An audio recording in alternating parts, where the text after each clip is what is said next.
Welcome to Everyday Martial Artist, a weekly podcast where you'll join me, Brian Doucette, as I interview a different martial artist each episode and hear their story. Some guests you may have heard of, and some you probably haven't. Be sure to subscribe where all your favorite podcasts are available. Also visit our website at everydaymartialartist.com. If you're listening for a specific interview, I sure hope you'll stay and check out the other episodes.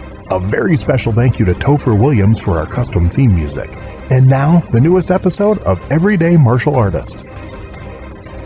Everyday Martial Artist is brought to you by KOOnline.com for all your martial arts needs. Sparring and safety gear, rank belts, uniforms, weapons, patches, and more. Wholesale supplies made by martial artists for martial artists. Visit us today at ko-online.com. Hello and welcome to Everyday Martial Artist. I'm your host, Brian Doucette, and as we do every week, we're joined by a brand new guest talking about their life and their journey throughout the world of martial arts. My guest today is an author, podcaster, and martial artist who was born to an old traveling circus family. When he was 16, almost had his hand torn off by a hyena. He started the UK's first ever extreme pro wrestling promotion in 1998 and co-founded the Combat Performance Academy. He founded Clubb Chimera Martial Arts. In 2005, he created, wrote, and presented the DVD Cross Training in the Martial Arts, The Anatomy of Combat, and the sequel DVD in 2006. In 2008, he launched the first franchise to CCMA Hastings.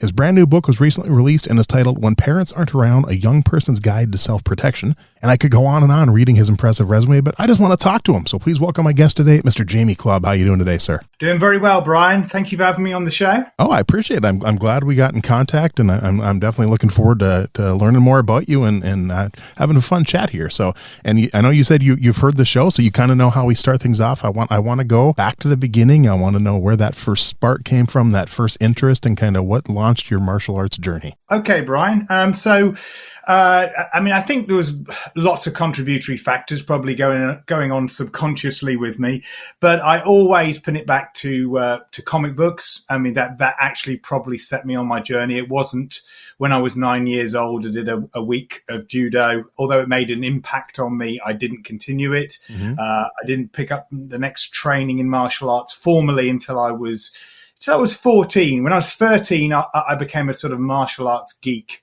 We lived in the middle of nowhere. The circus had stopped touring. My parents had got involved in the film industry. They were training and supplying animals to the audiovisual industry. So that was movies, commercials, still photography, live performance, quite a variety of different things there. But the problem was the place they chose was the old circus winter quarters. That is the winter quarters of my grandparents' circus. And although they bought land off my grandparents, where they built their zoo, it put us in pretty much smack bang in the sticks in the middle of nowhere. There was no very close martial arts schools. So my interest in martial arts came from reading what you guys would call G.I. Joe, what we knew as Action Force at the time. Okay. And there was a couple of ninjas in there. There was Storm Shadow and Snake Eyes. I fell in love with what they did. I was always a comic book fan ever since I was a kid. Never really put two and two together up to that point about Batman being a martial artist at the time. As I said, martial arts, they weren't not of interest, but any more than any other kid, I suppose. It was just like one of many other sort of interesting, mystical or activities that was going on in the zeitgeist, of growing up in the 80s. So I read about Snake Eyes and Storm Shadow in our version, Action Force, and I wanted to pursue ninjutsu. It was about a year of reading books, actually getting textbooks that were connected to it, and a lot of the time. I just wanted books on martial arts. I mean, a lot of the time you couldn't just get some on ninjutsu. So my dad for birthdays and Christmases, he would get me not just ninjutsu books, but also comprehensive books on martial arts. So I started reading about all the other different martial arts as well. So they became of a big interest to me too. My mum took me to my first ninjutsu class. It was a 2-hour journey away from us. So it wasn't going to be an ongoing thing. Wow. But just to scratch that itch, if you like. Mm-hmm. And I was disappointed, to be honest. Pretty much, I think, I came back with, that kind of feeling you get when I think a lot of people get it when they're dying to see an amazing sequel to a franchise of movies, and they've waited a long period of time. I think we know what we're talking about here. Yep. For a very, very long period of time, and you watch it and you come back and because you've invested so much, you want to say how great it is. But then as time goes by, you look back and you go, well, actually, it wasn't that great. Well, when you grow up in a traveling circus, you see people doing incredible things. So I was expecting to see acrobatic ninjas and all the rest. And even though I knew it was not going to be like the fantasy stuff that I was seeing in the comics and things like that, I think I was expecting to see some people with extraordinary ability, so to speak, and it didn't really impress me that much. And I think the 4-hour round trip didn't impress my mother too much either. As supportive as she was. But anyway, we went, okay, so that itch scratched. Let's go for a local school. So I found a school in a style called Cicado, which is suitably exotic and different enough. It was, and it was a Taekwondo spin-off. Never made it out of England, to the best of my knowledge. Okay. It's pretty much extinct now. I think the style that's been practiced today isn't the one that comes from the branch that I did, although I still see some of the guys that I trained with then. I got my first dan in it when I was 16. Okay. And I changed to Taekwondo, and then I was sort of headhunted for a kickboxing class, and when I was 18, 19, and that instructor had me go all over the country. So as soon as I got my driving license, I was, it was within a year of me getting my driving license, I think it was. I got my driving license when I was 18, and so I was 19 when I was doing the kickboxing. And as soon as he got me straight going all around the country, teaching kickboxing classes. So I was doing that for about 4.5 years. And when I could, I cross-trained, because I was driving all over the country, I'd go, if there's another local martial arts class, I'd go and I'd be involved in that. It also exposed me very much to what I call the darker side of martial arts. Yep. So, that's probably a story from another day and certainly for another book. Yep. But that I saw all that side of it. And that's when, and then after that, I got into I got into wushu, Chinese martial arts. I trained that on and off for 5 years. Again, that was a 3-hour round trip for me, which was cool for me because I was doing the driving. Yep. So I pursued wushu because I wanted to do a martial arts act. I wanted to get back to my circus roots. So I wanted to do a live performance act. So I'm an 8th generation professional performer in that respect. So wow. I kind of fulfilled my view there. My on my mother's side, they trace their traveling performance roots back before the invention of circus. It goes back to the Frost Fair in 1684. There's a listing of all the performers that were there when the Thames froze over in London. Wow. And the Frost Fair was on, and there's a member of our family listed there. We haven't got we still need the records to make the connection of about a century there, but it's somebody who bears the name. And then a century later, you've got people touring with that name, which are on our family. So they kind of make that connection. Okay. And it was commemorated on postage stamps in 1984 on the 300, sort of a tricentenary as well. So they became a big circus family and for a while and very well known. So anyway, so my point was that I wanted to do a martial arts act because I saw myself as being I could then be an 8th generation. And so it's again another itch I sort of scratched, if you like. Did you get to do that? Did you actually do the performance then at the circus? Yes, I did. Yeah. I mean, again, that's a story in itself. Nice. But I almost got it into the Edinburgh Fringe because we had a friend that was again, because of the connections with show business, we had people who were putting stuff on in the Edinburgh Fringe. A few other things fell through. It didn't happen. But then I met up with somebody in a gym who was apparently looking for a martial arts demonstration, and people had heard about my act, and I sort of shelved it at that point. I'd done a performance, so to speak, had it videoed with all the lighting, all the makeup, the costumes, got the performers in.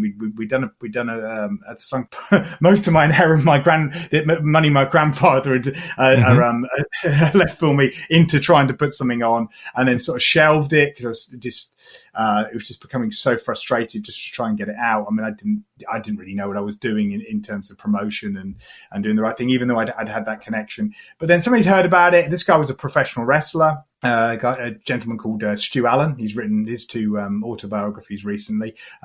He's a pro wrestler called The Dominator.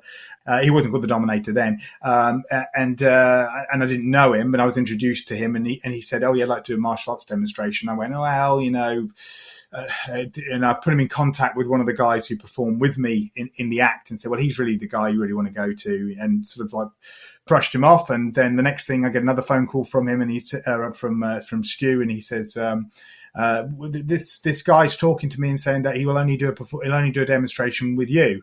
And so I said, oh, right, okay, that's interesting. It's very kind of him to say. And, so he says, should we meet up? Let's have a meet up. So I said, all right, okay, let's have a meet up. Let's get talking. And then I started telling him about, this act idea that I'd had before. And I wasn't really pushing it at all. It was just something I did in passing. He was going, oh, that sounds amazing. It was like a Gothic martial arts act with dancers in and things like that. It was quite unusual. So he thought, well, this could be something really, really different for our show. So he said, well, let's resurrect this. If you've got this stuff, let's resurrect it. So we put the act on for his show. And I said, okay, well, that's what we'll do then. We'll do a 5-minute piece for your show, for your pro wrestling show. But once he'd brought me on board, I was immediately starting to help him out. He was doing it for somebody else. And I helped him out with the lighting and the sound and all that side of it all. And we put we sort of worked together almost like partners, even though supposedly the people he was working for, they were supposed to be doing all that. But he was really, really keen to push this pro wrestling promotion to be something different. Mm-hmm. And so in the end, we said, okay, let's form a partnership. And we broke away and we created something called Extreme World Warfare Pro Wrestling. Eventually became Extreme World Wrestling after I left it. And then for about 2 to 3 years, how long was it now? We finished in 2002, 1998 to 2002. Okay. So at the end, we did our first performance at the end of 1998. But again, I said, and it was a really long way for me to put my martial arts act on. Mm-hmm. I was never a pro wrestler. I became part of the gimmick. I became part of the storyline, and I really was very interested in writing the storylines and all that sort of side of it. And we were very interested in promoting the extreme angle as well in pro wrestling. And Stu was great. We remain very good friends to this day. Wow. But of course, in 2002. We closed the Combat Performance Academy. We ran a place to recruit new people, but we were just going in different directions. I wasn't a pro wrestler. I was a martial artist, mm-hmm. And not that pro wrestling isn't a form of performance martial arts. Of course it is. It comes from catch wrestling, which I argue is a form of martial art. The definition of what is a martial art and what isn't is what is and what isn't a martial art. Something out and for another day, isn't it? Very subjective. Yeah. Yeah, it is incredibly subjective, and I haven't heard anybody come back with a strong enough definition either way. Right. So I pretty much I err on the side of caution and pretty much call just about anything with a connection to training for combat as a form of martial art. And anyway, so yeah. As I say, it had become a very long-winded way for me to do martial performance. I went back to martial arts. I went back to looking for the very practical side of martial arts and continued cross-training. Jeff Thompson was a huge influence on me, the writer Jeff Thompson.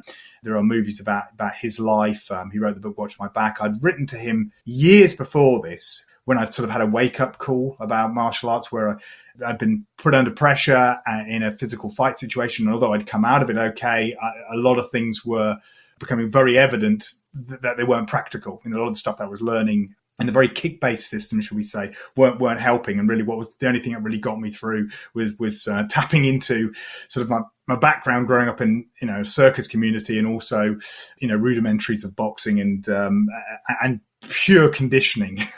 Pretty much that's all that was getting me through those, these physical altercations I've been in. But things like high kicks and being reliant on kicking and stuff like that weren't working for me. So I'd written to Jeff because he was shaking things up. He was very much like the punk rock in the British martial arts scene. He was upsetting loads of people. But I'm talking about pragmatism and preemptive striking and just, it was such a massive shake-up. It was coinciding with the UFC at the time in the 90s. So I wrote to Jeff because initially I'd seen him as a martial arts fanboy, as a person who was collecting martial magazines as this heretic. And now once I'd experienced it myself, bloody nose and all, it was. I realised what he was talking about was ringing true, and he wrote 2 handwritten letters back to me. He was an absolute star. He was really, really encouraging and gave me lots of advice. I ended up going down the kickboxing route, and that's when I did the the teaching in the kickboxing, which was coinciding with my stuff with the pro wrestling, by the way. Anyway, the kickboxing stopped, the pro wrestling stopped for different reasons. One amicable, the other not. The kickboxing being the not one, and I went back into becoming a student again properly. I stayed with the wushu a little bit, but really I started going into some traditional jiu-jitsu and then Muay Thai, which I absolutely adored. I trained under Tony Hayes and Warwick Warriors in Warwickshire. Which was near where my future wife lived, so that was convenient. As soon as we started sharing an accommodation in Kenilworth, then I had access to suddenly this world of martial arts that I'd only been able to travel long distances to, if you know what I mean, Brian. Right, yep. The Midlands is like a hotbed of martial arts, of really top martial arts teachers. So that was it. I was able to go and train with Jeff. I was invited to his special group that started at 6 o'clock in the morning. And for a period, I trained under his chief instructor as well, who did private lessons with me. He got me into the martial arts magazines. He liked my writing. So I was able to... and what happened with the martial arts magazines, it was a really good deal because the magazine I wrote for, to be fair, they just don't pay really, right, over in the UK. But the deal they offer is, you write a piece for us, you can have a half a page advert, So the way I kind of worked that out was, okay, I'll teach. I'll write the article, and if I do an interview on somebody, I get to pick who I get to interview, and I'm going to pick people I want to interview. And those people, I say to them, well, I need you to train me, because if you don't train me, I can't really know, what it feels like. What you're telling me is what you're telling me. You know what I mean? I'm not experiencing it. So that was my crafty way of getting some free training off some of the best instructors in the country. So how did the writing start? I mean, what made you want to start writing? Oh, my spark for writing started way before my spark for the martial arts. Really? Okay. Yeah. Oh, yeah. My earliest memories of any interest in writing, I wasn't even 5 years old. There was this wonderful couple who lived on our circus, this Norwegian couple, Chris and Miriam, and they had this wooden, I'd like to say mahogany, but I don't know if that actually was the type of wood, but it was a wooden wagon. They had a very ornate wooden wagon. She was an artist. She was actually, she used to paint the ring fence and an actual, professional artist. And her husband was a bear trainer. Mm-hmm. And all I remember is these memories of seeing when she had a bin outside her wagon. Even that was painted, even that was decorated. And so I met her, and I ended up going to her wagon, and her wagon used to smell of coffee beans always. So to this day, I make sure we've got a coffee bean grinder here. She had, nice. She had like the old fashioned coffee bean grinder. I remember even that was all painted and decorated. Okay. And she would tell me stories. She would just tell me stories all the time, and she'd make these stories up out of thin air. Sometimes she'd tell me stories that are based on folklore and old Norwegian tales, but she'd regularly tell me pop cultural stories. She'd love to tell me stories about Batman or something, even though she knew nothing about Batman, but only what I would be telling her. And then she did tell me these stories about it. Then I'd be encouraged to tell her stories back. And funny enough, for my 5th birthday, I've still got it to this day, she made me a book. She made this book with a lovely illustrated book, handwritten for me for my 5th birthday. Wow. And in the book, it just told me, it was a book about me, really. It was very, about imagination. The book was just all about talking about imagination and what a wonderful trait it is to have imagination. So because of that, I dedicated my first book to her, which wasn't a martial arts book. Mm-hmm. In 2008, I wrote a book called The Legend of Salt and Sauce, the true story of Britain's the amazing story of Britain's most famous elephants. So it was a true story about 2 elephants who weren't directly connected to my family, but because I'm within the circus community, I had access to so many people within our community who were contemporaries of these elephants that came over at the turn of the 20th century, at the early 1900s. And they worked in musicals, they worked in circuses. They were notorious because they escaped, and at least 2 people died. But the people connected to them were really fascinating individuals. I had some great insights to the old school boxing that we used to be in the boxing booths and what used to happen at the end of it just opened up this amazing world for me about the past. But anyway, I dedicated that book to Miriam Diogenes, who used to tell me these stories in 2008. So it was wonderful to be able to send her a copy, and it was a lovely surprise for her. And again, it's in many ways that got me, especially not only got me interested in writing, but also in teaching. So I credit her with a love for teaching. But I have met some amazing teachers in my life, not just martial arts teachers, but just teachers who gave up, hours of their time to teach me and really, cultivate a lot of my interests. And it was just some wonderful people. So when I do that, that's why I love being a teacher, because this is really, really important to me. But yeah, anyway, so the writing really got me access to different teachers. I trained in Brazilian Jiu-Jitsu for 6 years with Braulio Estema. Again, I trained a lot with Mo Teague, combatives guy over here. Well, not just combatives, he's self-protection, functional Jeet Kune Do, so an amazing teacher in the UK. And also I taught for him as well with his hard target system in 2010. Did some good stuff with a security firm, which we teach them self-defense weekends. And again, that was a great test for me, because I was often teaching people who had amazing in the field experience, and I was having to teach them a self-protection course. And so you can imagine the people looking at you, they've killed people, they've seen it all, and they're looking at me, I'm half the size of some of them, things like that, and to win them over. So that's a testament to, I would say, to Mo's system, certainly, and also all the coaches that taught me, that I was able to face up and be able to deliver something that got 100% good feedback from these guys. I taught Clubb Chimera martial arts as a club, as an actual club itself. Don't make confusion between the double B in my name and a club, if you like. I tried to do that from 2004 to 2014, and I didn't do a very good job of that at all, because this time I wasn't going to run it like the kickboxing classes I was doing before, which were incredibly commercialized. This time I wanted to run things my way. I wanted to teach a cross-training system. But again, I don't think I had the money to invest in it. I don't think, I was trying to sell something that not a lot of people really understood, and again, even to this day, when, if you've read my book, Brian, a lot of the stuff that I teach to children, a lot of that is often considered to be controversial by a lot of martial arts instructors. And I mean controversial, as in they don't think it's going to make them a lot of money. I don't think it's going to get a lot of pupils through the door. Right. It's often very hard lessons. It's very, I don't want to say they're being dishonest but by default, but it is a brutally honest approach to teaching children self-protection. In essence, I wanted to transfer the sort of information that the likes of Jeff Thompson and Mo Teague had taught me about self-protection, and be able to transfer that to children. I believe that children should have access to skills that actually are going to help them in the real world. And that's that in 2004. So I did that with the club. 2014, I stopped teaching the club. I taught to both adults and children. I had a great time teaching. I had some brilliant students, and some of them that still keep in contact to this day.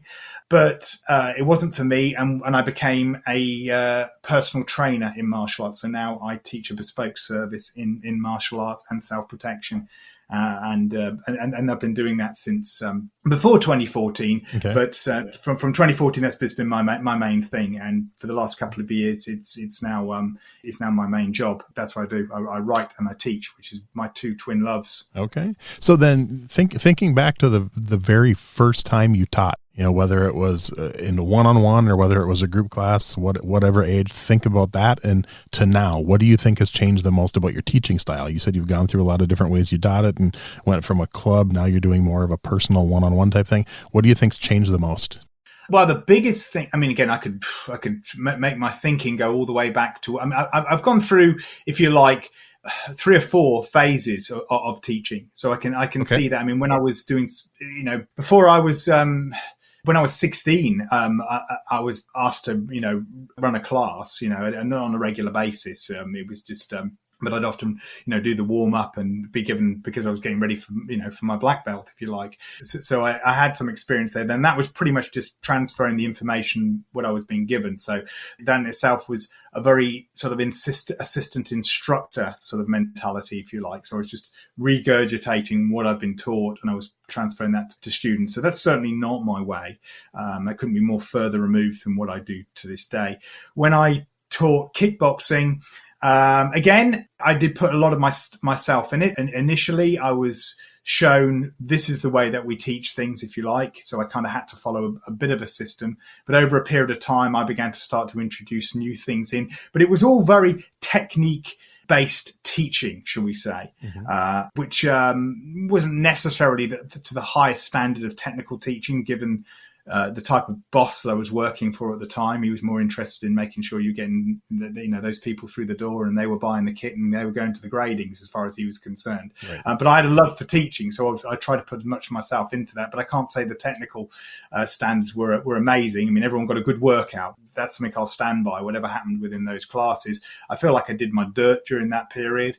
And I feel a bit like I feel like I'm now a reformed, non-smoker, if you like, that sort of mentality, as in I kind of almost overcompensate by the way that I teach, my reactions to, nowadays I'm very sort of anti-hierarchy. I'm very, I like, when I say anti-hierarchy, I like as flat a hierarchy as I possibly can.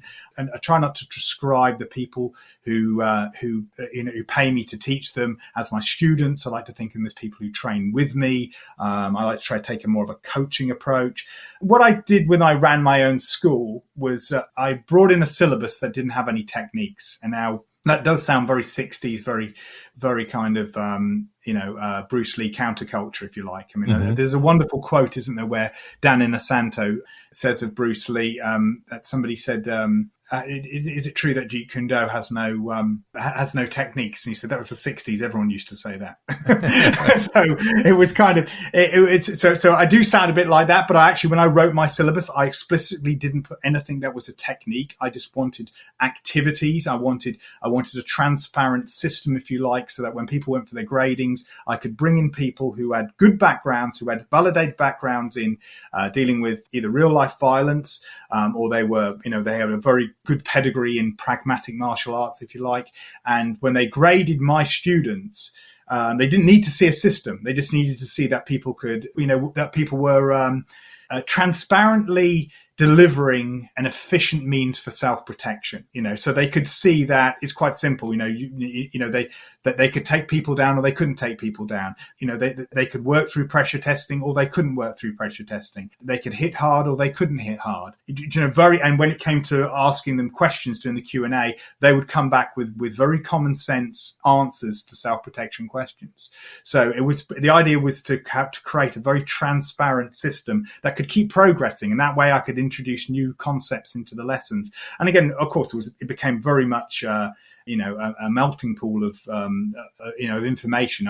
I'd be training away at other places, and I'd be bringing that information into my classes and developing things. When I came to teaching private lessons, I'd come to the conclusion there were certain things that I'd learned as a nomadic martial artist, as a martial artist that was training from place to place, because often I would go and train at clubs, but because I wasn't living locally to those clubs, I'd have to go back home and train and work on my own training. And maybe I wouldn't go to as many lessons as a lot of the regulars there, and then I'd have to go back to the class and try and be able to catch up. So I started working out methods that would enable me to do that. And one of them was to keep looking for principles. Whenever a technique was being taught, I was looking for what is the main principle here that is being taught, and then we can start looking at the periphery. Then we can start looking at the attractive part that everyone else is looking at, that everyone else sees immediately. So the best way to, I suppose, an example of that would be when someone thinks of a punch, the first thing everyone thinks of is a fist, right? That's the image of a punch. If someone said to you, draw a punch or draw what represents a punch, I'd say majority of people are going to draw a fist, aren't they? Yes. Yeah. Okay. Which you and I know is probably the least important part of a punch. Yep. Yeah. It is absolutely the least important, to the point where the likes of Jeff Thompson, the likes of a lot of great fighters can throw punches with non-textbook fists, should we say. I mean, I've seen punches thrown with full force with no visible damaging results, where the hand is held in a way that pretty much like what you'd see in a boxing glove. You put boxing gloves on, you don't make fists, right? Because they prevent you from making fists. But I've seen, again, and I've punched like this as well, and others have as too. And I've got small hands, so I can punch with some force with my fists, not without making a classically made fist. Because we know that the most important parts here is the alignment behind it. And obviously the power comes from driving up from the feet, through the legs, through the hips. I used to say, like, when you're doing a lot of impact training, should we say, for a long period of time, you're doing it wrong if your arm and your shoulder are aching, if you're doing it for power, and you're doing it right when your obliques start to ache, and you're really doing it right when your legs are aching, and you've got it it's close to the best that you can get it when your toes start to ache.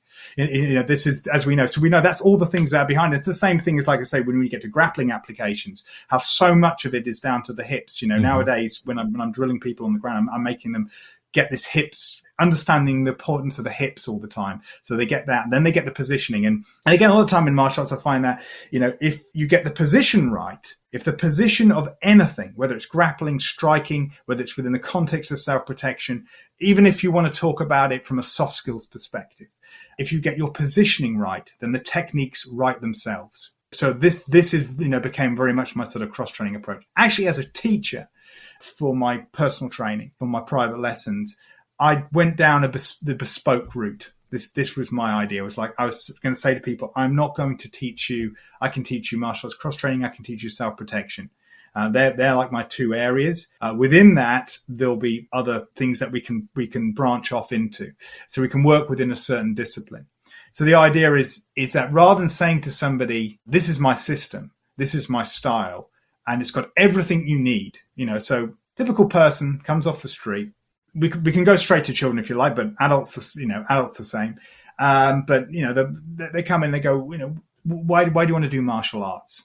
Well, I'm getting beaten up in the playground. This is what's happening. So I need something to protect myself with. Okay, well, come join our class. And so immediately, they're going in there, they're doing all this physical stuff. And the next thing they're training for a competition, or they're training for their grading, or they're training for all these other sort of areas. And they're going, but what I want is something that's going to help prevent me from getting beaten up in the playground. And this is happening now. This is it's not something I'm not planning for this. I'm not thinking that I'm going to be getting beaten up in the playground in about 3 years' time. So do you think I'll be ready to handle that situation now? No, but you've got to go through this. You've got to handle this. And you get all these things where a lot of martial arts, and again, a lot of martial arts teachers, I feel, get a pressure they either put on themselves or others have put on them, where they're expected to be able to deliver so much when their strength is maybe delivering a certain area or a certain particular service. And these other elements might be great as well, and they might be able to offer them, but they're kind of more secondary, or they're kind of more, or they might be byproducts. I mean, I don't want to go into the byproduct myth. That's something else in one of my other books, but you know what I mean. So my view was like, well, someone comes to me and someone goes, well, why do you want to do this? Do you want to do martial arts? Let's get to the root of why you want to do this. And once I can hear somebody tells me what they want, then I can go, okay, well, this is going to be the course for you. So at least then we're both on the same page. So you're booking me, you're my client, and you're booking me to provide you with something that's going to help you best achieve this particular thing. Maybe you want fitness. Maybe you just come say, look, I can't do it. Or maybe just go, look, and I just want to do a martial art. I'm not bothered about self-protection point of view. I don't want to compete. But I like the aesthetic of a martial art. I like the idea of doing that. Or I like that because maybe somebody wants it just because it's their form of exercise. They go, okay, well, that's cool. Okay, we can do a boxing course. We can do a kickboxing course. We can do a grappling course, depending on what you want to do. So that's one of the ways that I do that. Another thing of my teaching that's come out of something on the self-protection side of things is to devise activities that quarry techniques. Everybody knows how to fight to a certain degree. It's in our DNA. This has been passed on through generations and generations. It's in our instincts. What tends to happen is social conditioning overrides a lot of that, right? So we, that kind of stuff can get shut off, but it's in us. So it's good to devise certain games and then use those games and activities. Certainly with children, we find this to what I call quarrying techniques. So they start finding out for themselves things that are going to work, and then you can take that and then you can apply the knowledge and skill from a martial arts system to better sculpt those techniques. That's another approach that I do. And I do that more within the self-protection field. When it comes to the actual martial arts field, it's a little bit more it's a bit more structured. It's a bit more, okay, well, we're going to do, boxing, right? Okay, well, these are restrictions. This is what we've got to work within, and this is how we're going to develop. And when I say restrictions are a wonderful thing. Restrictions, I believe, not only breed creativity, but they're the things that enable us to, to get stronger. Restrictions are what? They're resistance, aren't they? So we can only get stronger through those areas. But yeah, so that's kind of all that sort of approaches. But I like different teaching approaches as well. I mean, I had one client who came to me and he really, really wanted more of an instructor approach. And I was happy to turn over to that. And I was to say, well, okay, it's not my preferred way, but I can still instruct you, if you like, on this sort of grounds. And but still, I'm going to still work hard to bring the individual out in you. In whatever you do, boxing is a classic example. If you look at boxing, there's different styles of boxers, and they're often connected to their personalities, to their attributes, and so on. We can go off on that. So yeah, so that's that. So as far as my coaching, that's how I feel like it's involved. I've evolved from a very much a on receive and transmit to receivers approach, instructing, to a more coaching guide approach. Great answer. Now you mentioned, between the training and then also writing is your other full-time job.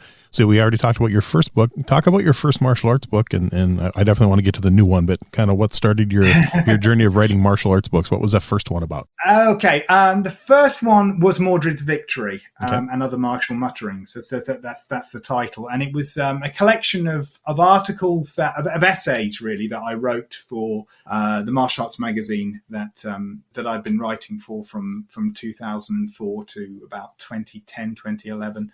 Yeah, and it was none of the interviews. It was no interviews. It was no reviews. It was purely the essays, the stuff that I really, really wanted to, my own expressions, and the title of the book comes from that. The Mordred's Victory part comes from that. Mordred's Victory, by the way, was just an essay I wrote about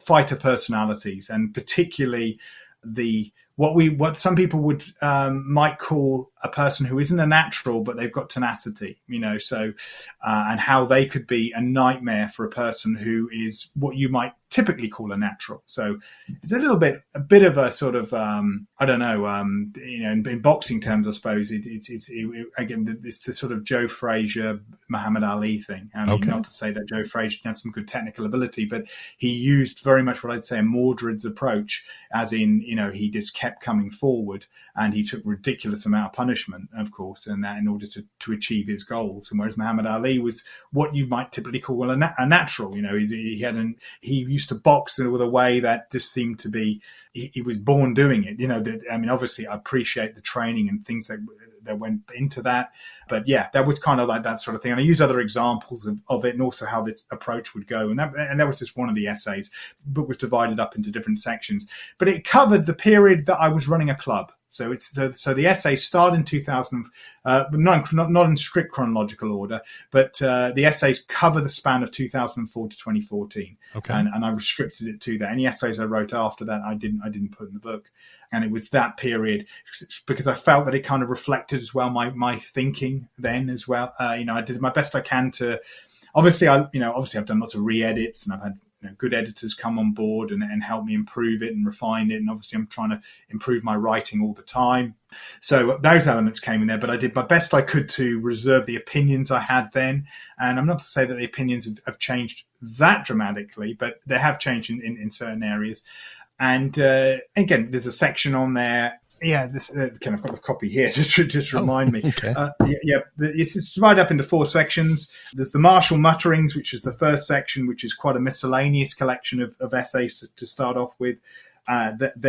Which starts with an essay on martial academia, which is then talking about martial artists who I feel lean too much into the academic and away from the experience, to the point where we end up with a lot of martial artists who kind of get lost in their own stylisms and art, and get further removed from what its original purpose was or what its objectives were, almost to the point where they're almost snobbish about it, if you get what I mean. So it was a piece called Martial Academia at the time. And so we talk about differing opinions. Yeah, now I believe that we probably need more academia to a certain degree, whilst not throwing out that really important experience angle.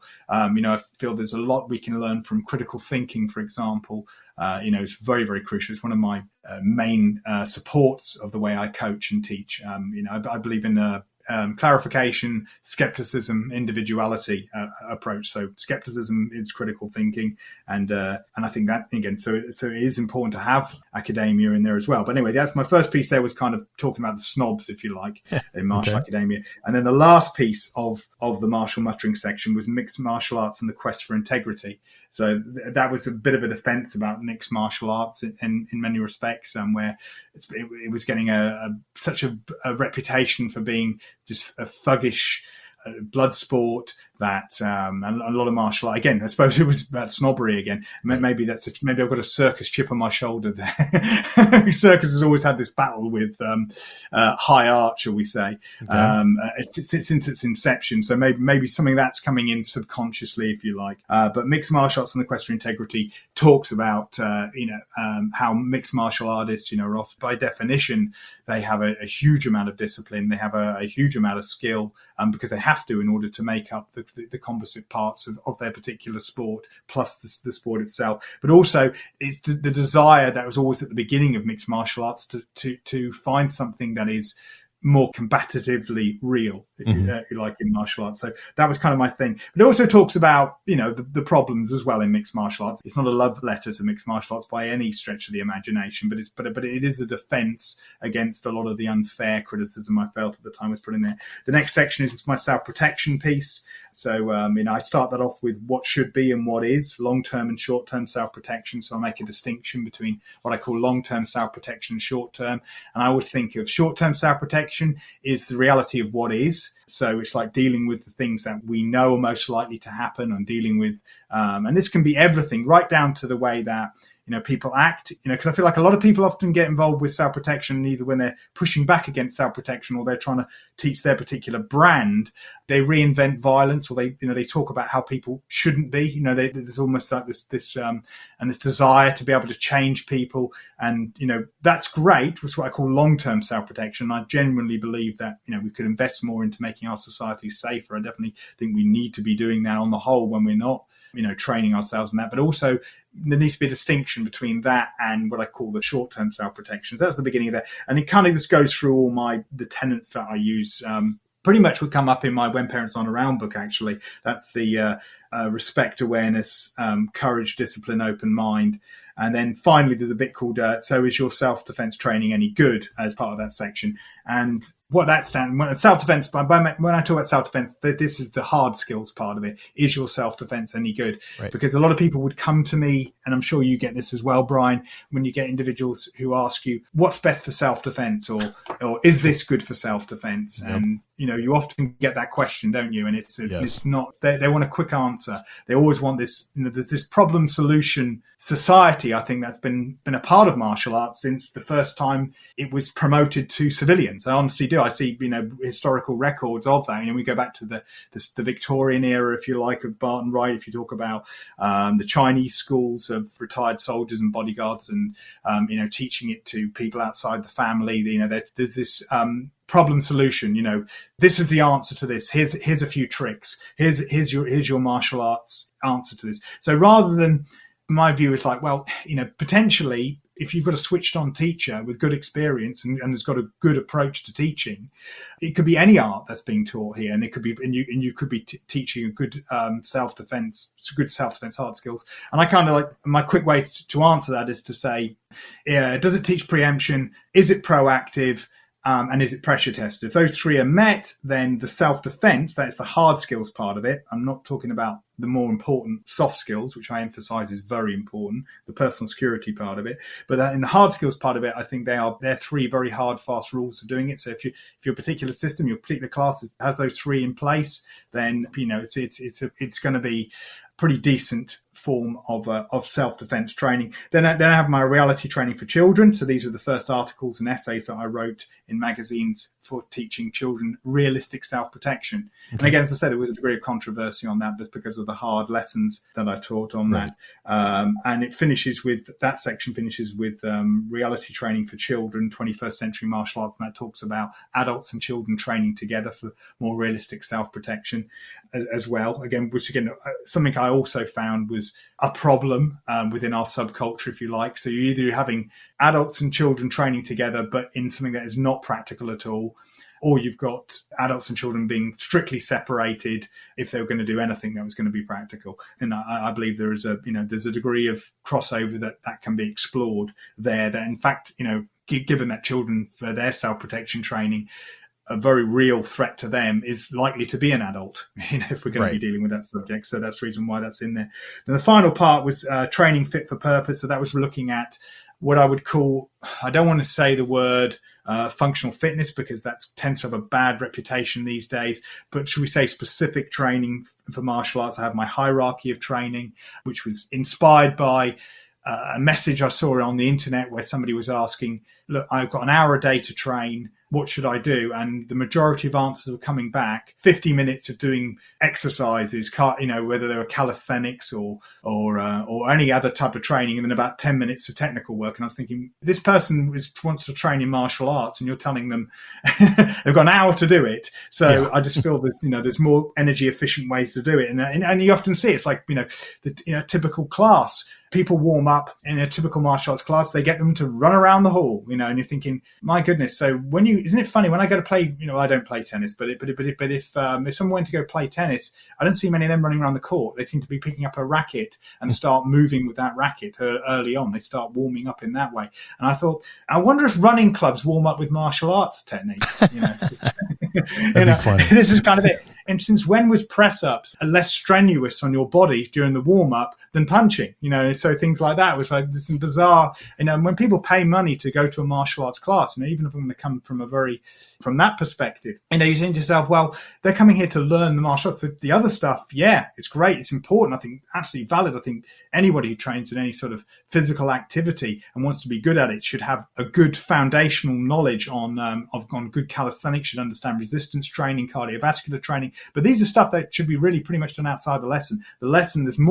There's not enough time in the lesson normally in order to impart the actual martial knowledge or the self-protection knowledge that's being provided, without them having to then suddenly get a gym session taking up precious time. So and that also had things like various different ideas that I had in there, like I said, solo training, as I talked about, and also getting over injuries. It finishes with a piece called "That Which Does Not Kill Us: A Martial Arts and Media Ramble." So I start talking about connections in pop culture, about getting over issues, both mentally, physically, overcoming the injury factor, how we can get stronger through things that we do, injuries that we might encounter, the reality of facing up to those kind of things, and also obviously the mental issues as well. So that was my first book. My next book was Wrong Fu, which is a collection of all my critical thinking martial arts essays. I won't go through the whole list on those because I appreciate your time is precious, Brian. But it's a much shorter book anyway. But it was kind of like, I've been dying to write Bullshitsu in the Fight to Make Martial Arts Work, which is at the moment it's 5 volumes, all in various stages of being finished. And it's been a work in progress since at least I started running my club, wow. And it I probably started writing the proper piece in about 2006. It's gone through various different incarnations. It's always been on the back burner. It's the one that my wife's always wanted me to get out there. So I got Wrong Fu out there to sort of test the water, if you like. So Wrong Fu is a bit of a prequel to that, if you like. And it's going to look back at the history of, if you like, martial artists who buck the trend in order to try and preserve the pragmatism of their particular system or style. So you'll see it's a recurring theme through a lot of my training, where I've kind of, I've come from a show business background, even though I'm a fantasist and a romantic at heart, and I've kind of pursued that thing. There's also this sort of counter need to teach pragmatism, to teach, to teach honesty, and then obviously in the fourth book is When Parents Aren't Around. Talk a little bit about that one. So what kind of led to that? What made you want to write that book? I would say a drink in a bar in Disneyland Paris. Really? Okay. Yeah. Okay. Yeah. So we're in December 2007. And a lot of people have heard the other podcast will have heard about this one. But it's 2007. The 2 documentaries that you kindly mentioned, Cross Training in the Martial Arts Parts 1 and 2, they had been released. They were successful. They were the most successful martial arts DVD actually for Summersdale, I believe, at that particular time. And so I was well in their good books. And they came over with me and several other selected martial arts teachers to be part of a martial arts festival that was going to be held in Disneyland Paris. There had already been one, I think, over in Florida at one point, and so they wanted to try and replicate that. It wasn't actually Disney who were the ones behind it; it was a travel agent company, and one of the travel agents happened to be an instructor under Mo Teague. And he was a great guy, and he flew me over there for this meeting over in Disneyland Paris. I tell you what, it's the best business meeting I've ever been in my life. We all turned up in Disneyland Paris and had free tickets to all the theme parks. Nice. And all the food, all hotels obviously paid for, all our meals paid for. It was great. Sadly, the festival did not really amount to much. I mean, they had Rich Bastillo. I was teaching. He was teaching on the same circuit as me. He was one of Mo Teague's teachers as well. Mo taught there too. But there was a lot of problems that they had, unfortunately, with the festival, with the bringing together of the ideas. But the initial meeting, oh, that was wonderful. So we had a great time. We went to these meetings, and people were trying to bash out an idea of what this festival was going to look like, what they wanted it to be about. I was hanging there most of the time wondering why I was there. I mean, I often used to turn up at martial arts meetings when people wanted to get big projects going. I have to say, when it came to me, it was kind of like, I don't know why I'm really here. I've done a few interviews, I've trained with a few people. I've got my own kind of thing I'm trying to create here, but I'm not entirely sure. I don't run a big school. I run a tiny club, that's in rented halls. I've trained with some great people. I've trained with some really, really great people, and I've written about it, and that was kind of it. So I don't know if people saw me as a sort of, in a journalistic thing. I never really got the answer to it, but I was very grateful for it. I'm very grateful for the people who believed in me, whatever they believed they wanted me to do. But I ended up turning up at these places. But anyway, when I was there, my articles, the articles I mentioned in the Mordred's Victory, under the Children's Self-Protection section, they've been published in the magazines, and Summersdale was talking to me, Summersdale, the production company, and obviously a publishing company as well. And the guy who ran the production company side of it said, well, why don't you write a book? When you've done the articles, why not write a book? So it was his idea. And I said, okay, I'll do that. And he said, this is your word count, and get a copy over to me. So by, a certain time, whatever it was. Now, unfortunately, he left the company. He got a better option. So he left the company and kind of put me back to square one. Summersdale seemed a little bit kind of, they were great to me with the DVDs. I don't think they were really in the loop about this whole idea. And there was no contract written, and I'd written the book. And again, I had some great support of different people. Obviously, Jeff Thompson gave me good support. A guy called Robert Higgs gave me some great support. He wrote a couple of books on anti-bullying that have been very successful, and runs a brilliant anti-bullying program. And, a pair of us, did a couple of seminars for schools together as well. And he was really supportive as well. But I had real trouble hawking the book around, and for various different reasons. And it really just stayed in the back burner. So that book was written probably before 2007 was out. So 2008, my first book comes out, The Legend of Salt and Sauce, to a totally different audience. That was all circus, nothing to do with martial arts. But this other book is in the background along with Bullshitsu, and I thought that's what's going to happen. It's just going to be the same as Bullshitsu. So I tried to hawk around. Very hard to get an agent, very hard to get a publisher. I was going through all the that side of it. So and so I kept putting on the back burner until I got with Excellence Publishing, and they believed in me. So Excellence Publishing but Excellence Publishing only did ebooks, and they published Mordred's Victory, and they published Wrong Fu, and they said, yeah, we'll publish When Parents Aren't Around. So they published all those books. So that was, again, with a traditional publishing company. Aardvark Publishing was a friend of the family, but it did quite well, the Song Source book.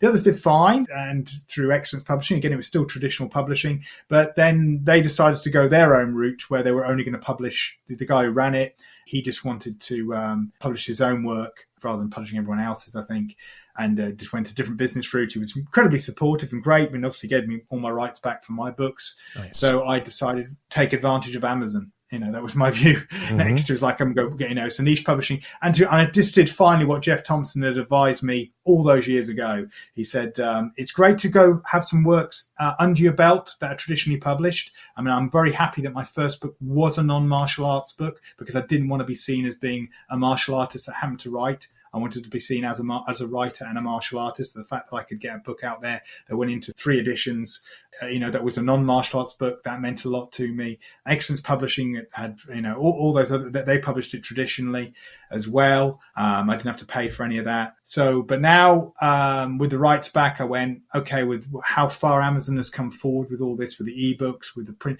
and I can finally get these books out in a printed format. So I went down that. And again, even though it's print on demand, so that's right. It's a great service. I think it works great. I think Jeff had said to me, it's always going to be a niche thing, so therefore you make more money by doing that. And he went, once you've done it traditionally, it's proven that people want to buy your stuff, but then do it if you can do it yourself, because it's always going to work out better for you, and obviously you've got more control too.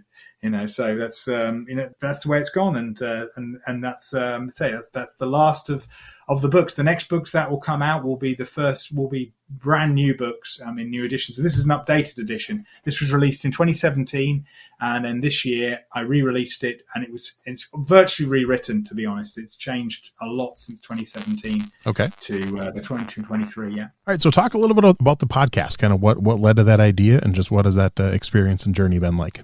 Okay, so I'm a podcasting fan. I love podcasts. As soon as I got a device that I could listen to podcasts on, I was away. I was downloading ridiculous amounts. And that comes from my love of audiobooks. I love reading anyway, obviously, because I'm a writer.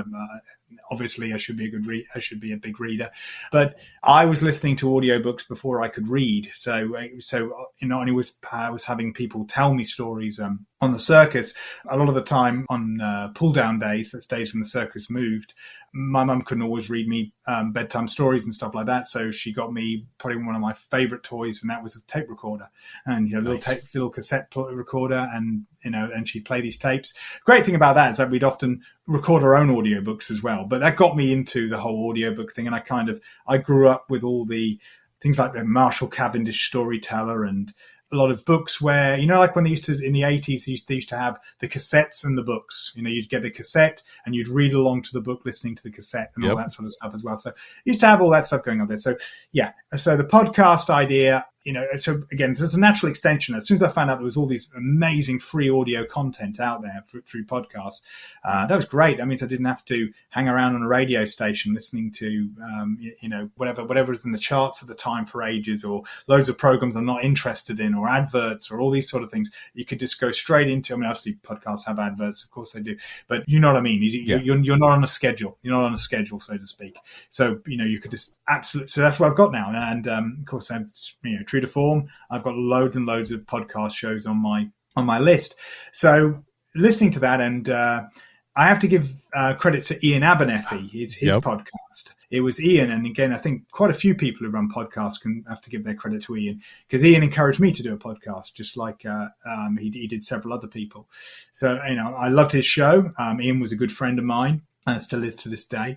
Been hugely supportive of my work, and I'm very, very respectful of what he's done. It's funny, actually, because Ian comes very much a traditionalist, whereas I would be seen as very eclectic and very much the opposite to a tradition, should we say. But it's probably, as a martial arts teacher, he's the one who I share the most similar interests and the most similar approaches to. And in some ways, some of the stuff I do, even though I'd like to say, it's mine, it's my kind of thing. It's my signature in some respects. Nothing under the sun is new except for the very old. And I feel that sometimes it's a lot of the time I teach Ian stuff without the kata. Okay. So we're really, really close in that respect. So yeah, and we have huge conversations on the phone. I'm sure you can't imagine that, Brian. I'm not a very talkative person. So yeah, so Ian and I, we chat away, and he's great for so many people. Again, have been motivated by him, and I loved his show. I loved his work. I mean, Ian even references one of my essays on his audiobook.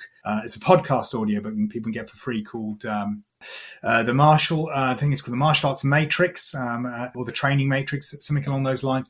It's really, really good. And in that, he mentions my byproduct myth, a reference, obviously, that's in the essay, it's in Mordred's Victory. I hadn't written the essay, and he'd referenced it like as if it existed. So it was a really weird time travel moment there, where I had to go, I've got to write this now because he's actually talking about it, about something that actually hasn't been written. So I had to write that piece. So I remember that very well. Anyway, so Ian did a great podcast. I love podcasts. I love listening to wide range of different topics on podcasts. So I went, I'm going to do my own. So just like, I suppose in many ways, it's the adult me doing the same as the child me. Just as the child me was being told stories and felt a need to reciprocate with my own stories, child me was listening to all these podcasts going, oh, I want to join in. I want to have a go, nice. And I want to do, I want to get that out. And it was just a really, really, and again, it's another form of writing, isn't it? It's another quick way to writing rather than having to write a whole book or having to write an article for a magazine. I could get straight out there. And my podcast is my most self-indulgent medium, I would say. I've got my YouTube channel. I've got obviously my other social media out there that I use. And I've got my blog. I write my blog. I write up every single lesson I teach, which I put on my blog. So every lesson I've taught, right from the very first day I ran a class in 2004, there's a write-up of that. It began as an extension of my own training journal, because I used to keep a training journal from about 2003. And what I did is I started writing. When I started teaching my first classes, I thought, well, I'll write those lessons up. And then the next thing I went, well, I can blog, can't I? Because I can put those lessons on the blog. So that's what happened. So there's, anyone who goes on my website will see this huge back catalogue of articles on my blog, and they'll see under the diaries, which is the most by far the most entries than anything else that's on there. And so that's that. That's my blog. So my blog is all strictly about training, and there's a few reflective essays, but they're very much within the restrictions of certain areas in martial arts and techniques and things like that, and approaches to training and coaching and things like that. Then you've got like my YouTube channel, which again most of that tends to be very much like train along videos, so people can do their own. Going through COVID, I produced about 3 train along videos for people on the YouTube channel, and there's things like clips from my lessons as well with my clients and things like that. So that's all on my YouTube channel. So, but the podcast, I reserve that for how self-indulgent I can be. So this, I've done an April Fool's one, for example, where I invent a circus martial art, where it's just I had great fun with that, meshing the reality and, it's sort of it's faction, if you like. And I had really good fun. And it's also a bit of a satire, if you know what I mean, about martial arts that invent their own histories. A lot of martial, as we know, again, that's very much a bullshit subject. But I've done things like I've been able to bring in true crime, criminology, being able to use, because that's a view of mine.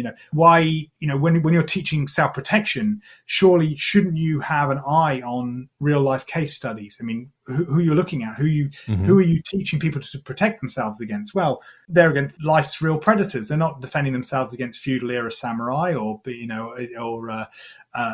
other martial artists. We're defending against as the people in the self-protection world will often preach and talk about. You're talking about thugs, robbers, rapists, various elements of society that that will target people and the realities of violence. But often they don't go back into the background, the psychology, the stories that involve these different individuals. And I often think they often provide really important case studies. I mean, I use a true story of a German serial killer to explain the importance of understanding the double tap. The famous samurai quote of once the battle is over, make sure your helmet straps are tight. Tighten your helmet straps. Once the battle is over.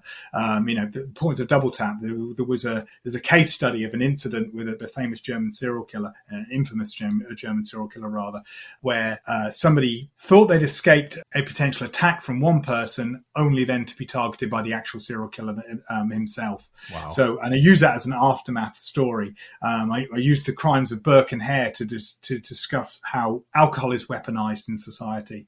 Both as a method to motivate predators, but also obviously as a method to subdue their targets, their victims. So, and again, that proved to be a popular podcast.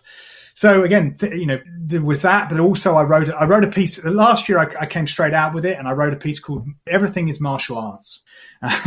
So I completely went, okay, I'm going to create as many connections I possibly can to the martial arts. I can bring it all back to martial arts. So rather than saying, I think it's unhealthy to say martial arts is everything, but I think it's think there might be a case for saying that everything is martial arts. So I can connect nearly anything to martial arts. And I did that with that podcast. And by doing that, that's now completely blown open the door for me to explore, so many different topics. I can talk about, classic literature and martial arts, and Shakespeare and martial arts. As I've already mentioned, the true crime element, but all these different areas of history that we can talk about, and martial arts, and obviously areas of science and psychology.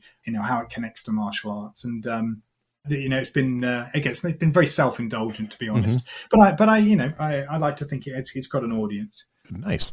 Well, I do have some fun questions to kind of wrap it up. And this one, I'm really curious because you've trained with some amazing people and had such an amazing career in martial arts. So who were some 3, 4, 5 names you would put on your personal Mount Rushmore of martial arts?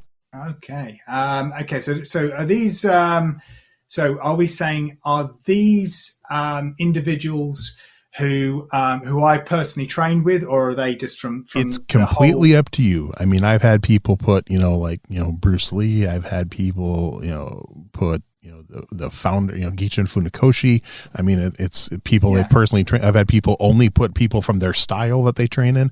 It's completely up to you. It's your personal Mount Rushmore. Oof, okay. Right. Okay. Okay, I'm going to go straight. Okay, so from historical, so an historical person, let's go for Tang Yao. Okay, nice. From China, just because pragmatist, way ahead of his time. Someone preaching stuff in China that was just not being listened to by the vast majority. Really, really salmon swimming upstream there. As far as martial arts is concerned, and so much of what he said and criticism he was making at the time is relevant to this day. So yeah, he's got to have a place on there, I think. There are a few others. There are a couple of others that are in there that, but I can't say I've read an awful lot of their material as such. They're unsung heroes. But I'm not going to put them on to straight away because I don't know enough about them. But what they did was really, really important. Okay. So they'll maybe my also ran. I'll have to put Mo Teague on there because nice. As far as my teaching and background goes, Mo has had such a huge impact on my active coaching.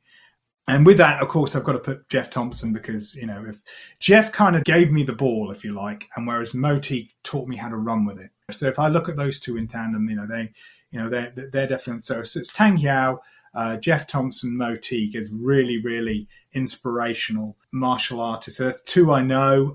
One obviously I don't know. One is not even connected to a style I even teach, but I just think that is, what he was saying was just so important and ahead of so many other people that was there. So do I have two? So I've got 2 spaces left, haven't I?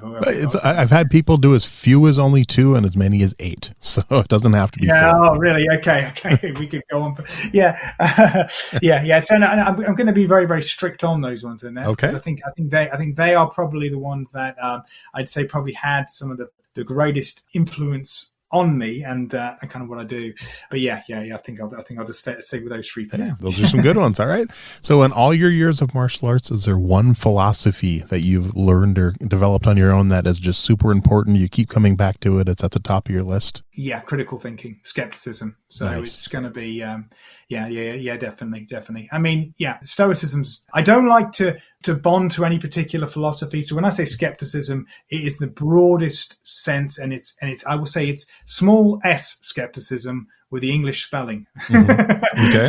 Okay. But only the reason why I say that, and that's not me being anti the American spelling, because if I was living in America, it would be the American spelling, but still with a small s. I worry that the capital S skepticism is always spelled with a K. Even though it's got some fantastic people who are supportive of that, and there's a lot of great stuff they say, it has become its own ideology, so to speak. And I'm very aware of ideologies. I mean, there's so many. I think philosophies work as portals for me, just like martial arts styles and systems. I won't be wedded to one completely. So, so there's aspects of stoicism that I find are really, really helpful. But that's not to say I'm not hopeful. It's not that I don't believe in hope. I did a whole podcast called The Way of the White Moth. I talked about how hope can be an effective tool in self-protection and martial arts. So, but there's elements, stoicism, Marcus Aurelius, is good in that respect. But But yeah, if I had to be really, really narrowed down, I would be going, come on, it's Socrates at the root of it. But in essence, it's that sort of science-based skepticism, but I demand a small s for it. So therefore, it's not an ideology. It's critical thinking. It's looking at things rationally. I think when you have that helps govern everything else. Yeah. Nice. I like that. Great answer. All right. Now that you can't pick one of your own, do you have a favorite martial arts book? Ooh. That is one. I know you said you like to read, so yeah. That's that is. And if you can't pick a favorite, maybe you have one where if someone else says, "Hey, which one would you recommend for?" I'm a beginner, or maybe one that you recommend a lot. Maybe it's not a favorite. Oh, yeah. But again, I'm very service. Okay. I'm very service orientated, so they'd have to say to me. I just say, what do you want to read about? So it's kind of that view. Okay, favorite. Do you have a go-to that you've read multiple times? Yeah. Good. Oof, yeah. That is a very maybe when we talk about. Let's see here. 1 second. No problem. Okay. So this seems very, very strange to say, but. Chinese martial arts training manuals. Really? That's where we're at. Brian Kennedy and Elizabeth Guo. Okay. I'm going to have to say that's the one I've probably gone back to the most. I don't train in any Chinese martial arts systems anymore. I did wushu for 5 years on and off.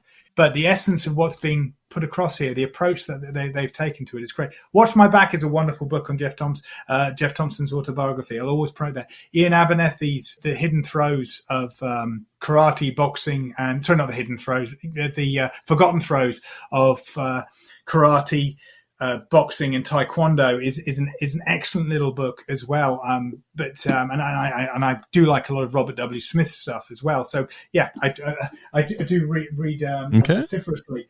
But I have to say that the Chinese martial arts training manuals. It feels weird for someone to be recommending that myself, but that's one I found it a really enjoyable read, and it's pulling out the essence of what's being said in that book. Nice, I like that. So I'm gonna have to check some of those out. All right, how about you're like me? You kind of grew up in the '80s. Do you have a favorite martial arts video game? Okay, so that. Okay. It's going to have to be. Yeah, I remember really enjoying Double Dragon as a kid. Yes. If you really, really want to go 80s sort of retro, but no, it's going to be Street Fighter 2. It's going to be that. Yeah, Mortal Kombat was fun and things like that, but it was the one I was going towards. It was going to be Street Fighter 2. See, I always went with Tekken myself, just because that's the one I played the most, I think. Yeah, I think I kind of like when Tekken came out. It was I was playing. I mean, look. I was really behind with all the technology. I mean, I used to, most of my experiences were playing on arcades. They were far more on playing on arcades than they were. And then I had a home computer, and it was a Commodore C64. Me too. I still have a Commodore 64. Wow. Okay. That's so cool. Nice. Yeah. There was a ninja game on that. I remember. Yep. They used to crash on me all the time. I can't remember what it was, but I think it was just called Ninja. I remember that actually. Yeah, there was Shinobi. I remember that one was fun. Yep. That was fun too. But no, Street Fighter 2 was the one that probably captured. I probably wasted most of my cash on. Okay, probably. Cool. But I didn't ever had a PlayStation. I never had any kind of video games either. I used to play on other people's. I used to go to other people's places to play on them. Tekken was great. I mean, it's absolutely amazing. I mean, Tekken was taking it to another realm altogether. And again, I enjoyed Mortal Kombat and Final Fight. I remember that as well. So yeah, I did used to. There were some really, really good ones. But nice. So I'd say Street Fighter 2 probably is what captured my imagination the most. How about a favorite martial arts TV show? Favorite martial arts TV show.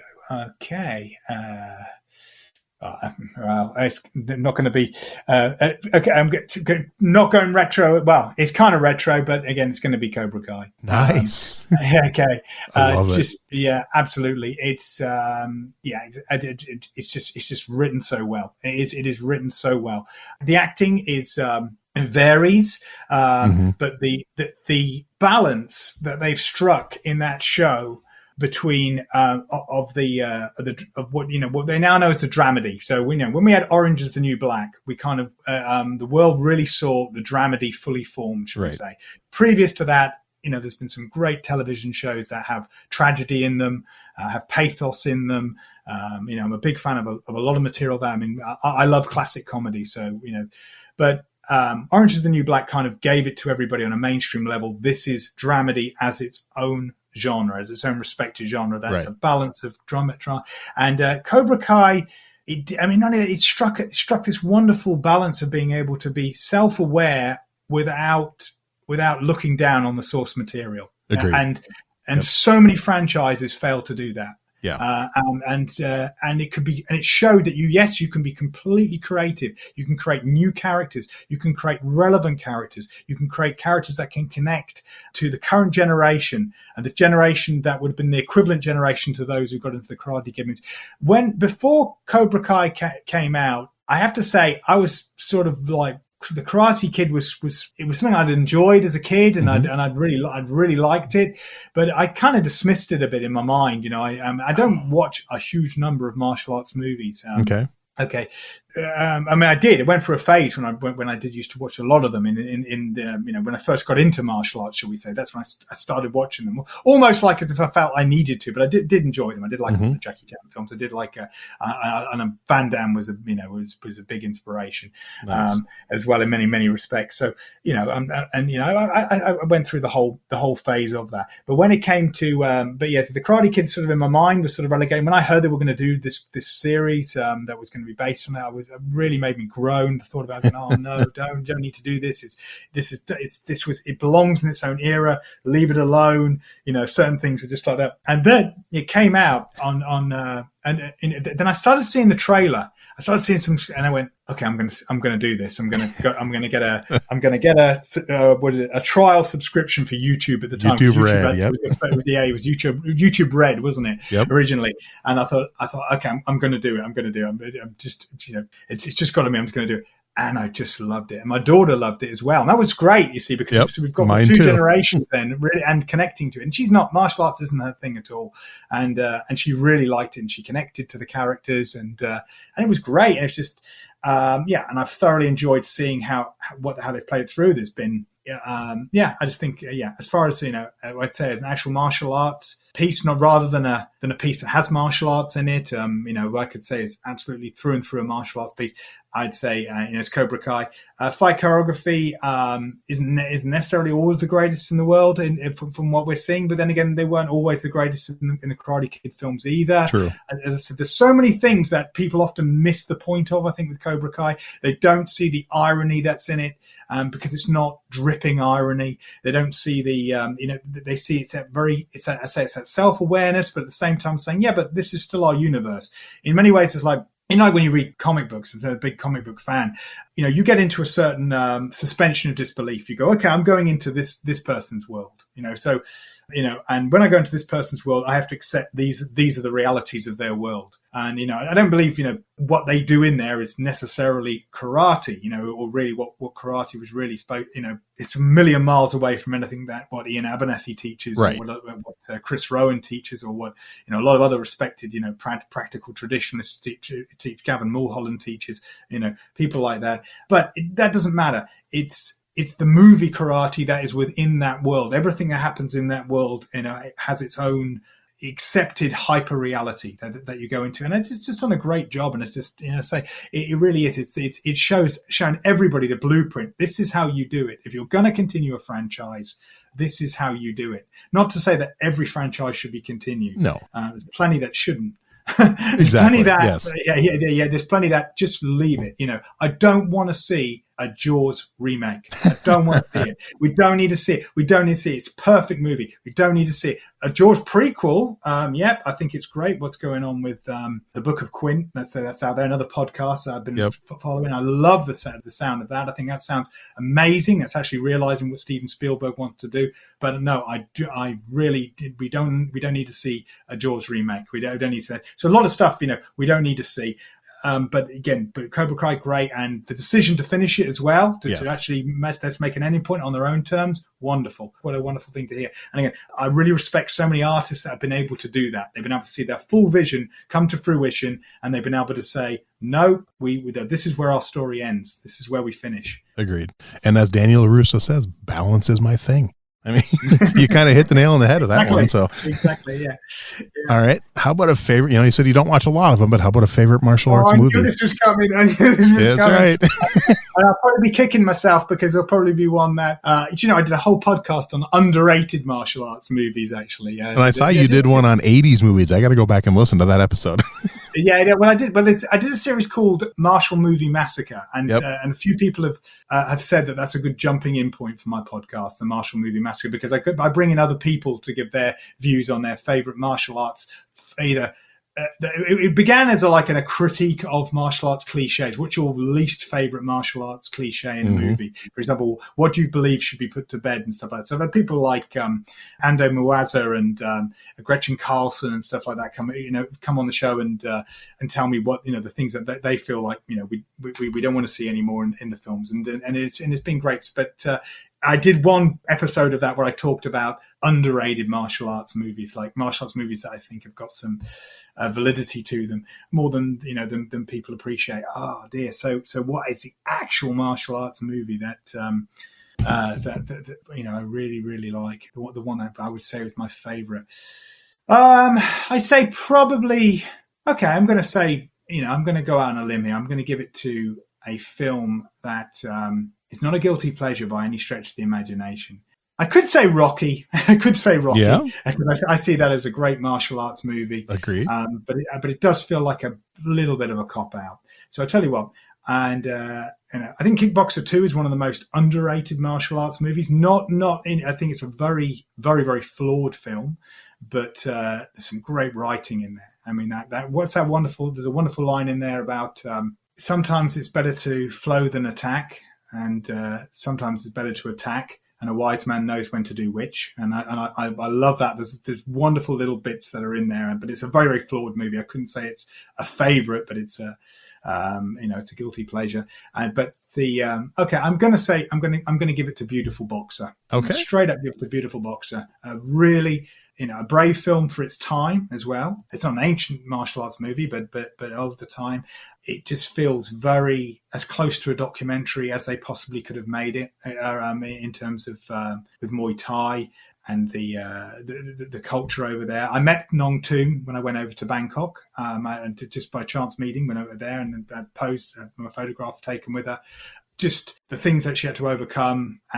So many people talk about barriers that people have to overcome in martial arts, and it's interesting, isn't it? Because martial arts is often offered as a metaphor for fighting your own internal battles, right, for overcoming great disadvantages in life, for finding strength when against opponents that have got everything stacked in their favor. And this tends to be this often this pervading idea, should we say. That's the reason why martial arts movies, some of the best martial arts movies, are nearly always where you've got somebody who seems to be vulnerable and small and weak overcomes the much bigger, stronger villain, right? Protagonist. I think if you want to talk about martial arts movies, some of the best fight scenes in martial arts movie history, involve, for me, where the antagonist is the better fighter, really. Is physically the better fighter all round. And I don't mean just the typical big man, small man fight. You've got the big heel and the small heel. I don't like, you don't need to edit this out, but I don't like the Steven Seagal approach of where the main protagonist just doesn't get a single punch. He doesn't even suffer a single punch.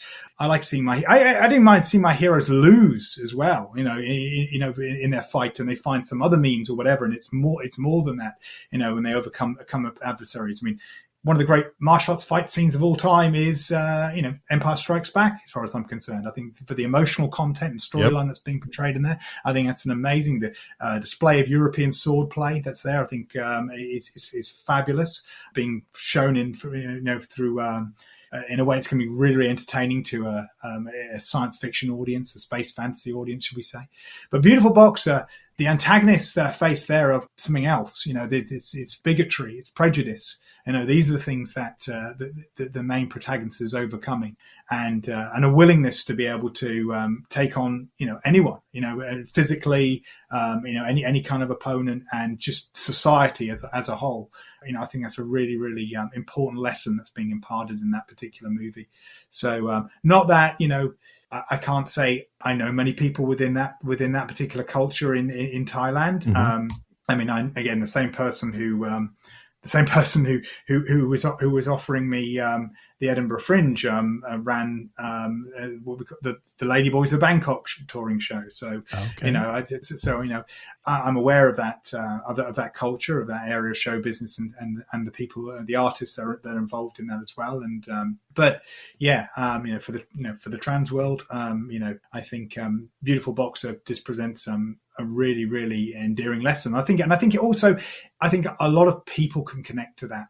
It doesn't feel like a by the book, tick box, SJW corporate agenda that you see in so many films and things nowadays. This is a film that I feel that a lot of people accept. I feel like nearly anybody I could put that film onto, and provided they can get over the fact that it's anyone, provided the fact that they're cool with the subtitles. Right. Obviously, a lot of people who don't speak Thai, sometimes might not be cool with that. Whatever. But provided they can get over the subtitle part of it, I think most people could watch that, and it would, and it's good. I just think it's it's a very excellent film. It's very well made, very well acted, very well executed, and it's the closest a film feels like a documentary without becoming a mockumentary. Oh, I've actually never seen that one, so now it's added to my list. So, so this question, you might have already just answered it, but it doesn't have to be a martial arts movie, just a favorite movie fight scene. Yeah, okay. It's going to be okay. The easy one is to say that, isn't it? The Empire Strikes Back. The Empire Strikes Back. Yeah, exactly. There's some great ones. I mean, Mark Dacascos versus Jet Li in Cradle to the Grave should have been, but it's how it was edited. It just that was when I heard that fight scene was going to happen. I have an expansive interest in martial arts fight scenes. But Cradle to the Grave, Jet Li versus Mark Dacascos should have been, but sadly it wasn't. Yeah. And therefore, for sheer drama, how to use fight choreography to convey a story, certainly the one that resonated with me. I mean, I don't want to take anything away, because I think Jackie Chan, Meals on Wheels. I mean, come on. I mean, that's with Benny the Jet Eucarettes. That's amazing. It's rightly considered one of the best of all time. There are some amazing fight scenes out there, but that fight scene. I remember I first saw that. I was 6 years old, and it was a rerun on the cinema. It was like a re-release on the cinema just ahead of Return of the Jedi. Nice. And so Return of the Jedi, it got me just ready for a year ahead of Return of the Jedi, released in '83, which is, this podcast will be recorded. It's the 40-year anniversary of Return of the Jedi. Yep. And I just thought, and of all the lightsaber fights, I met Ray Parks. I trained at for just 2 weekends. I trained at Alistair Monteith's in London, and he was his teaching partner. So I had a little bit of exposure to that, and I was at the Mortal Kombat Annihilation auditions where I saw Ray Parks. Said hello to Ray Park there. I think he's amazing. I think the stuff he's done in films is brilliant, including things that he doesn't get enough credit for. Things like when he did the stunt fight choreography in films like Sleepy Hollow, Tim Burton Sleepy Hollow. I think it was, when Ray Park had him do the physicality of that, I think it was, it's not a fair comparison, but it's a bit like Andy Serkis doing Gollum, in respect the physicality he brought to the role was so good to that. And I love seeing him as Darth Maul in The Phantom Menace. And, yes. But in terms of getting that actual intensity, conveyance of the story going on, you've got your main protagonist fighting the antagonist, losing all the way, getting his little glimpse of hope all the time, and then you get the bitter ending, which is particularly when loses his hand, all things, and what came out to us as a U certificate movie over here in our rating systems. This was for all the family to watch, and you didn't have to be, kid could go in there and watch that film, and boom, there you've got, Luke Skywalker getting Jamie Lannister in, just at the very, just at the conclusion of the fight, and then we get delivered the big twist in the film after that, and coupled all with that, and it's just, there's more than enough and better people in the Star Wars and movie critics area that can give that scene justice, a critique justice. But for me, it just presents so many things there. I tell you what I like about it so much, and I liked seeing this in good fight scenes. I believe, from what I can remember, the Yakuza movie has a lot of this as well, is the use of dialogue during a fight scene. So you've got breaks in the fight, and you get the dialogue between the antagonists. When you get so much fight choreography that it's just, it's all the same sort of tempo, if you know what I mean, backwards and forwards. That's great. That's wonderful to watch. But if it goes on for too long, it becomes a martial arts demonstration. You've got to remember that these two people involved are characters, and you've got to have an investment in one of those characters. And that to me, again, was that fantastic example of, an overwhelmed protagonist who everyone's invested in. His age, who's representative of a lot of the main people who have been watching the film at the time, if you like. So they kind of seal themselves in that role. And and some about it seems like a little bit of a hark back to the days of, the movie The Vikings, with Kirk Douglas and Tony Curtis. Of course, I've got some affection for Tony Curtis, being the fact that he starred in Trapeze. But of course, it was also an amputee warrior, at the very end in that fight scene, and then of course the Errol Flynn, Basil Rathbone, an excellent fencer, real life martial artist in that respect. Yeah, I see elements of that sort of coming into Empire Strikes Back. In animated films, I love the end fight scene between Justin and Jenna in The Secret of Nim. Nice. Never in the book, completely out of the book. But that fight scene used elements from the Vikings, used elements from The Adventures of Robin Hood, the 1930s one film from Disney, and it used elements from... I think it might have been a Three Musketeers. But anyway, I know it's got the Vikings, and I know it's got The Legend of Robin Hood in there. Actually copied almost scene for scene for that end fight scene in The Secret of Nim. And as a kid, that really got my imagination going. So it's interesting. Again, I'm not typically a weapons martial artist. I mean, I did some broadsword and some staff when I was doing wushu. Obviously, I've done some Filipino martial arts and Malaysian martial arts as well. Not to any particular high level, just enough to help complement some of the hard skill stuff I've done. Do an edged weapons awareness and defense program, but I'm not the weapons guy, if you know what I mean, Brian. So, right. but yet, funnily enough, when I'm sort of like, it's when you get asked these questions, what's your favorite or what's your apocalypse books and things like that. Sometimes for me, it surprises me. When people said, when I was asked what my 3 favorite movies of all time were, I surprised me when I just came up with them. As you've just done that there, you've just gone, what are your favorites there? And I haven't really thought long and deep about them because I enjoy a lot of media. I enjoy a lot. I read a lot. I love cinema. Love TV. I think we're in a golden age of television as well. So, and I love drama. I love show business. So, these are all areas that I think a lot about. But it actually comes down to, oh my God, what are your favorites? So I'm glad that you've teased that out of me. So yeah, it's definitely Empire Strikes Back is definitely the best martial arts fight scene for me. Jamie, I got to say that this has been such an amazing experience. I've loved chatting with you and hearing your story, and I hope I can meet you in person someday.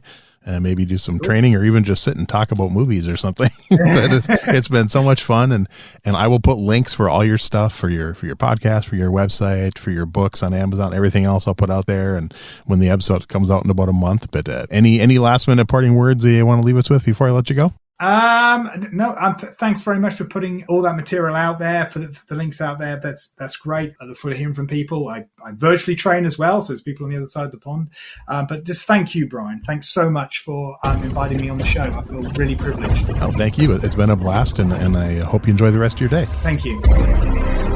Thanks for listening to Everyday Martial Artist. We hope you will join us every week for a brand new episode with a different martial artist telling their story. If you enjoy the show, be sure to leave us a review. Also, be sure to check out our website at everydaymartialartist.com. There you can find all of our episodes and contact us to suggest guests and ask questions. Again, thanks for listening to Everyday Martial Artist, and we'll see you next week.